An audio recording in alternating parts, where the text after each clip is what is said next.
오늘 우리가 함께 말씀을 살펴보며 하나님께 나아가는 시간을 가졌으면 좋겠습니다.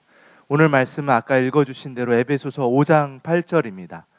너희가 전에는 어둠이더니 이제는 주 안에서 빛이라, 빛의 자녀들처럼 행하라. 오늘 이 말씀에 대해 함께 생각해보고 나누어 보려고 합니다. 이 말씀을 준비하면서 제게 떠올랐던 한 사람이 있었습니다. 바로 제 대학교 때 헌법학을 가르치셨던 교수님이셨습니다. 굉장히 독특한 분이셨습니다. 요새 가끔 뉴스에 이렇게 전문가로서 나오기도 하시는데 만날 때마다 제가 진원에게 네 교수님이셨어 하면은 이제 굉장히 식상해하고 재미없어 합니다. 이 교수님이 그 헌법 수업 첫 번째 시간에 대한민국 헌법 제1조 1항 대한민국은 민주공화국이다를 한 3번 정도 읽으며 시작하셨습니다. 근데 그냥 읽는 것이 아니라 중간중간 숨도 좀 고르시고 심호흡을 하면서 대한민국은 민주공화국이다 이러면서 3번 정도를 읽으시는데 처음에 속으로는 뭐 하시는 건가 싶었습니다. 그런데 교수님은 이 한 구절의 깊은 의미를 전달하고 있었던 것이었습니다. 이 헌법의 한 구절이 쓰여지기까지, 읽어지기까지 그렇게 간단한 시간들을 보내온 것이 아니고 그것의 의미가 무엇인지 그것을 그냥 쉽게 읽어낼 수 없고 그 한 문장을 읽음에도 심호흡을 하며 읽어야만 했다라는 것을 우리 학생들에게 가르쳐 주셨던 것이죠. 그 헌법이 쓰여지기까지는 무고한 희생과 싸움이 담겨져 있고 역사 속에서 이루어진 한 문장의 그 감격은 절대로 가볍지 않다는 것입니다. 우리는 하나님의 말씀을 배우고 있습니다. 에베소서의 말씀을 아무렇지도 않게 쉽게 그냥 읽어갈 수 있다면 그냥 읽으면서 그렇지 그냥 그렇게 쉽게 받아들이고 계시다면 아직 이 말씀을 제대로 듣고 계신 것이 아닐지도 모르겠습니다.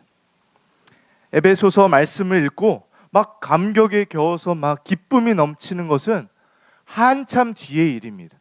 에베소서 말씀을 읽다가는 막 한숨도 나오고 막 머리가 지끈지끈 아파오고 말씀을 읽다가 도망가고 싶기도 하고 끙끙 앓을 때 그때서야 우리는 에베소서의 말씀을 바로 읽기 시작한 것입니다. 오늘 말씀 너희가 전에는 어둠이더니 이제는 주 안에서 빛이라 빛의 자녀들처럼 행하라 바로 아멘 하는 것이 아니라 심호흡을 하고 아멘 하고 받아들일 때 우리가 이 말씀의 의미를 동의하며 가는 것일지도 모르겠습니다. 물론 우리 모두는 한 주를 정신없이 보내다 왔을 것입니다. 달력에 보면 오늘은 빨간 글씨로 된 빨간 날, 쉬는 날이니까 쉬는 날엔 늦잠도 좀 자고 정신줄도 좀 놔버리고 싶은 게 우리 마음일 것입니다. 그 와중에 아침부터 막 챙겨가지고 서로 막 동료해서 야 빨리 가자 애 챙기고 짐 싸고 화장하고 옷 챙겨 입고 그러고 와가지고 그렇게 가깝지도 않은 거리를 오는 우리 대부분의 성도들이 우리 교회로 나오는 그 시간이 얼마나 분주하였겠습니까? 그래서 이 시간을 가능하면 유쾌한 이야기, 가벼운 이야기, 그렇지 않다면 좀 진지하다 싶으면 멍 때리는 시간으로 보내고 싶은 것이 우리 마음 아니겠습니까? 그러나 그럴 수 없는 이유가 있습니다. 이 시간은 하나님의 말씀을 대면하고 있기 때문입니다. 이 시간은 우리가 한 주를 바쁘게 지내며 놓치기 쉬웠던 하나님의 자녀가 살아간다는 것의 본질적인 내용에 대하여 깨닫고 배우는 시간이기 때문입니다. 하나님 아버지가 받으시기에 합당할 예배를 드리기 위해 따로 구별해 놓은 날이기 때문입니다. 천지를 만드시고 우리를 주관하시는 그분께서 이것이 너희를 향한 나의 뜻이다 라고 말씀하시는 이 시간에 그 깊이와 무게감은 우리를 압도해야 마땅합니다. 다만 전하는 자나 듣는 자나 이 말씀의 깊이를 다 담아내지 못하고 있을 뿐이겠죠. 오늘 말씀은 말합니다. 우리가 전에는 어둠이었고 지금은 빛이 되었다라고 우리의 분명한 신분이 변화되었다라고 말합니다.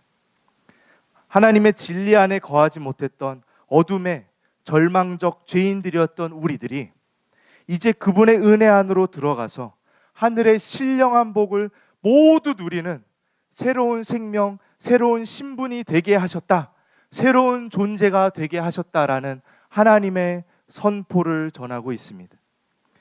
마치 오랫동안 영주권을 기다렸던 사람이 영주권을 받아들이는 순간 모든 신분이 변하여 그 땅에서의 삶의 내용이 바뀌듯이, 고아가 입양을 통해 누군가의 법적인 효력이 있는 자녀가 되듯이, 법원에서 판사가 판결을 함으로 누군가가 죄가 없는 의인이 되든 아니면 감옥에 끌려갈 수밖에 없는 죄인이 되든 분명한 신분적으로 완벽히 다른 존재가 되었다라는 것이 오늘의 선포입니다.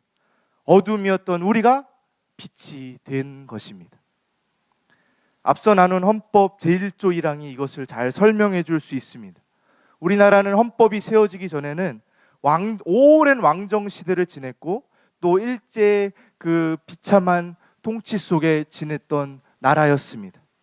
우리나라가 처음으로 국회의원을 뽑고 같이 모여서 헌법을 만들어서 대한민국은 민주공화국이다를 법적 효력이 있는 권위의 말로 내뱉었던 그날에 그 말의 무게가 무엇을 의미하는지 아시겠습니까?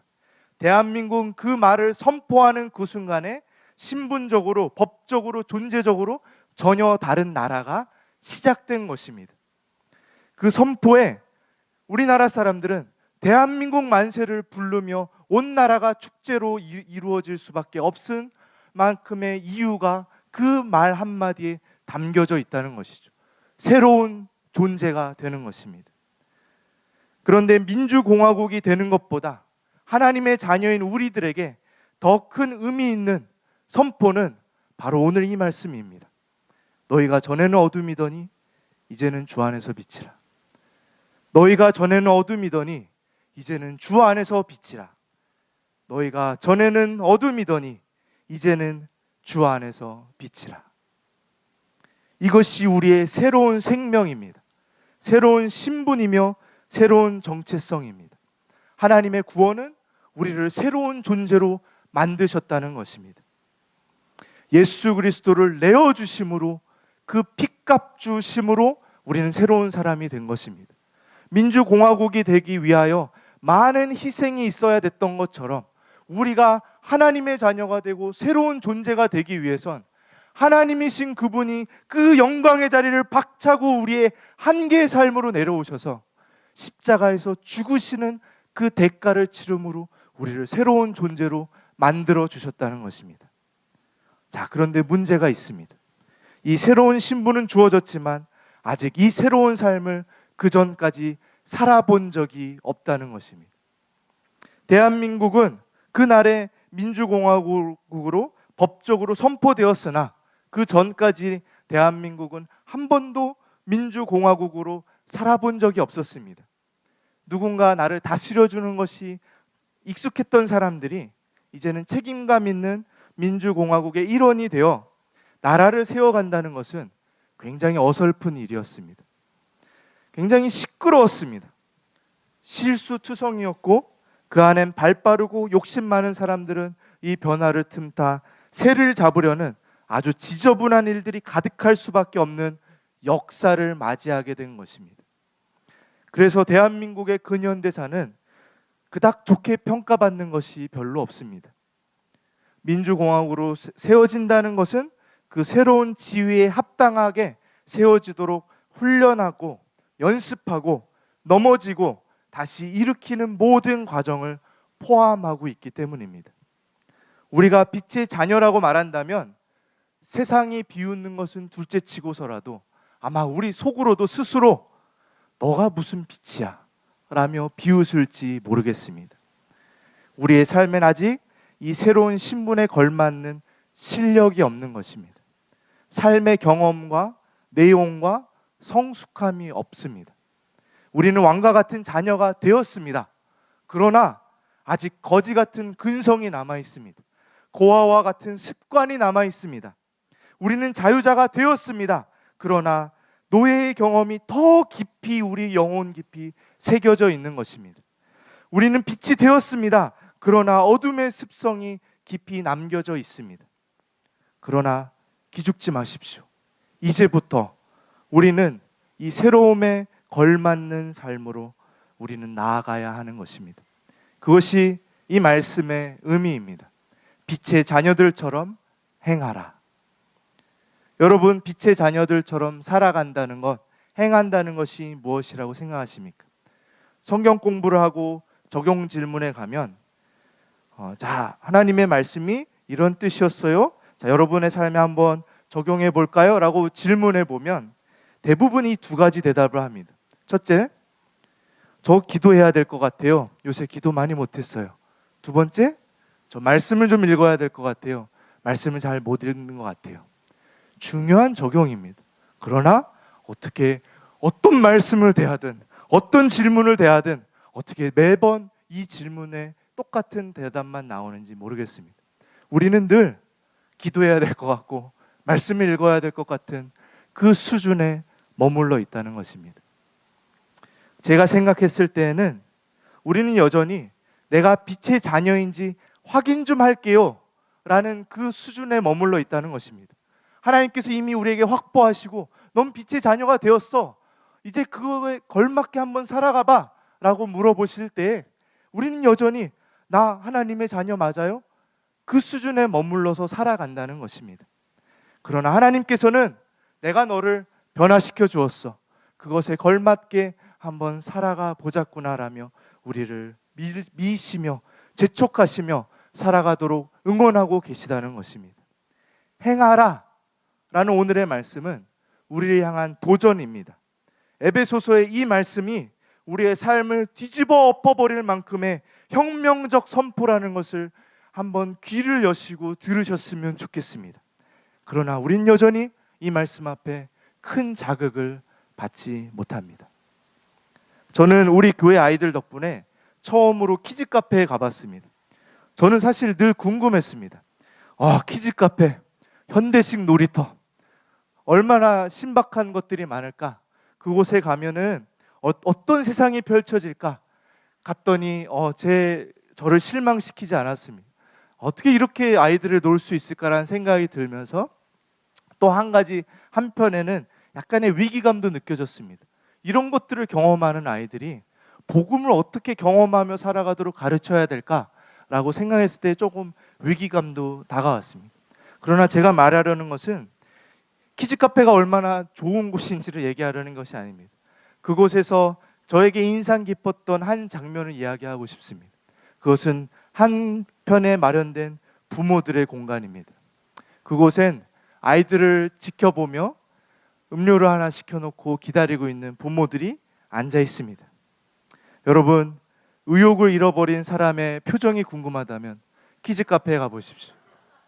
그곳에선 우리가 잘 아는 표현으로 영혼이 털려버린 사람들을 쉽게 볼 수 있습니다.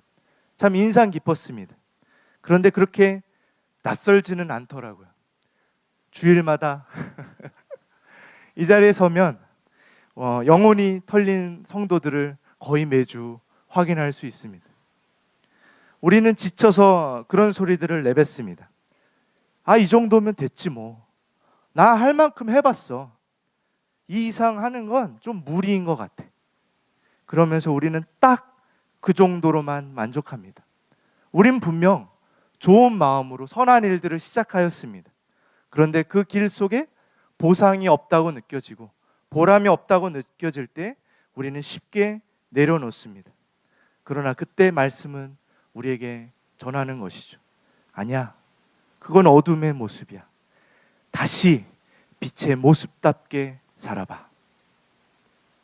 돌봄의 가족들 대부분 청년의 때 한때 주를 향하여 불타오르던 열정들이 있었습니다.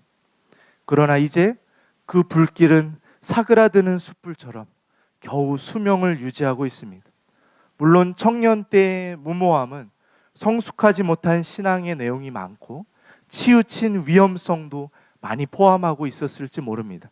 그리고 우리는 이제 현실의 세찬 바람과 삶의 무게를 통하여 주님을 배우는 성숙함으로 나아가고 있는 때입니다. 그때랑 같을 수는 없습니다. 그러나 빛으로 발하라, 빛으로 행하라 라고 하는 오늘의 말씀의 의미는 우리의 변화된 신분에 걸맞게 살아가라는 생명력을 전하고 있는 것입니다. 여러분들 성도의 합당한 삶의 모습이 궁금하십니까? 그것은 모든 시간이 주님이 허락하신 시간으로 인정하는 것입니다. 에베소서 5장 16절에 보면 한번 넘겨주시겠어요? 세월을 아끼라 때가 악하니라 라고 전하고 있습니다.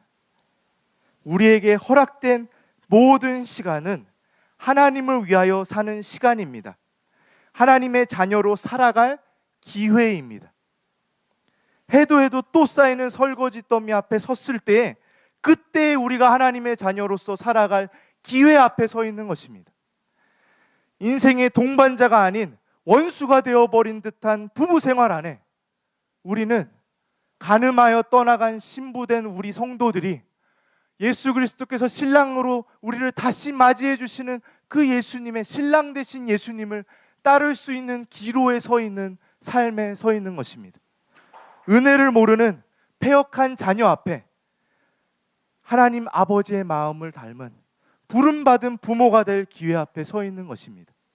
매일 출퇴근길의 번잡함 앞에, 그 피곤함 앞에, 보람없는 사회생활 가운데, 불편한 인간관계 앞에 우리는 빛을 발할 수 있는 시간에 서 있는 것입니다. 매주 교회 오는 길 쉬고 싶은 유혹이 들고 오는 길에 다른 사람들은 다 놀러 가는 것 같은 마음속에 내 시간이 아깝다라는 회의가 들 때 나를 주님의 몸으로 부르시는 영광스러운 그 부르심에 참여할 수 있는 그 시간 앞에, 그 기회 앞에 우리는 서 있는 것입니다. 때로 우리 인생은 참는 것 말고는 별로 할 수 있는 것이 없을 때가 많이 있습니다. 그러나 여러분 기억하십시오. 우리는 시간을 때우기 위해 살아가는 사람들이 아닙니다. 세월을 아끼라는 것의 원어적 의미는 모든 기회를 사라는 것입니다. 그것이 빛의 자녀들처럼 행하는 모습입니다. 이 시간이 지나가기만을 바라면서 생기 잃은 눈을 하고 살아가는 사람에게 주님 주신 생명이 어디에 있겠습니까? 내가 좋아하는 것엔 아무리 피곤하여도 힘을 내고 시간을 내고 돈을 들이고 쏟아붓는 것이 우리입니다. 그것이 누군가에게는 쇼핑일 것이고 누군가에게는 장난감일 것이고 누군가에게는 문화생활일 것이고 누군가에게는 운동일 것이고 누군가에게는 여행이라는 차이는 있을지 모르겠지만 저는 자기가 좋아하는 일에 의욕이 없는 사람을 본 적이 없습니다. 그러나 그 외의 대부분의 일들, 본질적이고 기본적인 우리의 대부분의 삶의 전반에 대해선 좀비같이 살아가는 것이 우리의 모습이라는 것을 금방 발견하게 됩니다. 제가 그러더라고요. 청소해야 할 일이 있으면 마지 못해서 합니다. 아이들을 교회에서 돌보아야 하는 시간이 있으면 빨리 좀 시간이 지나갔으면 좋겠다라는 생각이 듭니다. 아내의 고충을 들어줄 때 어느 순간에 그냥 한 귀로 듣고 한 귀로 흘리고 있는 제 모습들을 발견하게 됩니다. 내게 주어진 책임들은 딱 문제가 되지 않을 만큼만 하고 있는 제 모습을 발견하게 됩니다. 그것이 저의 부끄러운 모습이지만 우리 모두의 모습 아니겠습니까? 그러나 오늘 말씀의 도전은 그 모든 시간이 내가 빛으로 행할 자리라는 것입니다. 모든 기회를 사라는 것이죠. 시대가 악하기 때문에 이 어둠의 세상 속에서 우리 빛된 하나님의 자녀들이 그 자리에서 빛다운 삶으로 생명력 있게 적극적으로 살아가야 한다는 것입니다. 그 행함이 모두 형통하게 결과를 맺을까요? 모든 것들이 좋은 결과로 끝날까요? 절대 그렇지는 않을 것입니다. 우리는 실패할 것입니다. 넘어질 것입니다. 우리는 적극적으로 살아가면 살아갈수록 우리는 상처받을 것입니다. 우리의 아픔은 찢어지듯 우리를 향해 찾아올 것입니다. 후회하게 될 것입니다. 그 과정 중에 부끄러울 일은 허다하게 많을 것입니다. 그러나 우리 안에 생명력은, 우리 안에 오신 예수 그리스도께서는, 우리가 누리는 성령 충만함은 우리로 하여금 다시 일어나 주님을 따르게 할 것입니다. 빛은 빛을 발할 수밖에 없기 때문입니다. 이 적극적 삶의 태도는 굉장히 헷갈릴 수 있습니다. 세상적으로도 열심히 살아가는 사람들이 있고, 빛답게 열심히 살아간다는 내용이 도대체 무엇이 다른가 생각할 수 있습니다. 간단하게 얘기하면 세상적 열심은 나 중심적인 열심일 것이고, 빛의 열심은 하나님 중심적인 열심일 것입니다. 세상적 열심이 가져오는 결과는 두 가지 중 하나입니다. 그 성취의 만족함으로 교만하여지는 것, 아니면 좌절함으로 주저앉는 것, 둘 중에 하나밖에 없을 것입니다. 그런데 그 어느 쪽 결과든 우리의 세상적 열심은 서로에게 상처를 주는 결과를 가져옵니다. 난 이만큼 열심히 했어, 너도 좀 해봐, 너 왜 그따위야, 너 왜 그거밖에 못해, 내가 이만큼 했는데 라는 그 마음으로 찌르든, 나한테 뭐라고 하지 마, 나는 이거 이상 못해, 나는 이게 나는 그냥 빌어먹을 놈이야, 그러면서 우리는 서로에게 우리의 열심의 그 결과를 무기 삼아 찌르며 살아갑니다. 그러나 빛의 열심은, 잘 기억하십시오, 이 모든 것이 연습과 훈련일 뿐입니다. 우리의 삶은 연습하고 훈련하는 것입니다. 그렇기 때문에 당장의 결과에 연연할 이유가 전혀 없습니다. 내가 무엇을 성취해내는 것이 그렇게 중요한 내용이 아닙니다. 그 안에서, 그 과정을 통해 내가 하나님의 사람으로 준비되어지고 세워져 가는 것이 목적이기 때문입니다. 예를 들어 볼까요? 빛의 자녀다운 학생, 서지혜 양 잘 들으십시오. 빛의 자녀다운 학생의 모습은 시험 결과에 좌지우지되는 사람이 아닙니다. 이 주어진 시간은 내가 배우기 위해 하나님이 주신 시간입니다. 내가 준비되어지는 시간입니다. 하나님을 만나는 것을 초점 삼아 살아가는 것입니다. 그래서 시험 결과에 따라 방심할 이유도 없고, 좌절할 이유도 없고, 게을러질 이유도 없는 것입니다. 날마다 주어진 시간은 하나님이 나로 하여금 훈련받고 그 안에서 배우고 자라나라고 주신 시간인 것이죠. 빛의 자녀다운 성도의 삶은 교회에서 사람들에게 인정받고 칭찬받는 것에 동기가 있지 않습니다.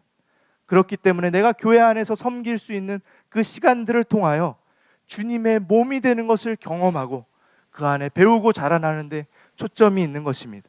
그래서 맡겨진 사역들은 내가 그 안에서 자라날 기회이며 매일의 훈련들이 되는 것입니다. 빛의 자녀다운 부모는 자녀가 나의 시험 성적표가 되지 않습니다. 자녀가 세상에서 인정받을 때 나 좀 뻗을 수 있는 부모가 되는 것도 아니며, 자녀가 엉망으로 살고 사람들의 손가락질을 받을 때 내가 괜히 죄스럽고 부끄럽고 자녀를 향하여 화가 나는 이유도 없는 것이죠. 그 어떤 상황도 자녀를 통하여 나를 부모로서 세워가고 훈련시키고 연습시키시는 하나님의 손길이라는 것을 깨닫게 되는 것입니다. 그때에만 우리는 하나님을 닮아 무조건적인 사랑으로 자녀를 대할 수 있는 것입니다. 이 과정이 내가 부모가 되어가는 훈련이며 배움의 시간이 될 때에만 우리는 그럴 수 있는 것입니다. 물론 피곤합니다. 피곤한 것도 훈련의 과정이고 낙담하는 것도 배움의 일부분일 뿐인 것입니다.